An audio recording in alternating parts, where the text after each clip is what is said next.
ቅዱስ ገብርኤል ሰው እርዳ ሲሉት ደስ ይለዋል። ደስ እያለው ነው የሚመጣ። እውነቴን ነው የምነግራችሁ። ደስ እያለው ይቀርብ። ደግሞ ደስታ ታድሎታል።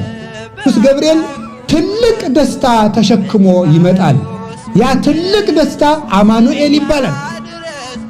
እነሆ ትወልጃለሽ፣ ስሙን አማኑኤል ትይዋለሽ። አማኑኤል የሚለውን ስም ተሸክሞት የመጣ ቅዱስ ገብርኤል ነው። ሐዘን ለነበረበት ዓለም ለመጀመሪያ ጊዜ የመጀመሪያውን ደስታ ይዞት የመጣው ቅዱስ ገብርኤል ነው። ለምኑትም አምላክን ደስታ ያሰማቸዋል። ከልቤ ነው እማምላክን እማምነውን የምናገር። ቅዱስ ገብርኤል የደስታ መልአክ ነው። መልአከ ሰላም ነው ቅዱስ ገብርኤል። አትፍሩ የሚል ፍርሃት የሚያርቅ መልአክ ነው። ዘካርያስ አትፍራ አለው። ፍርሃት ያርቃል፣ የተቋጠረ ይፈታል።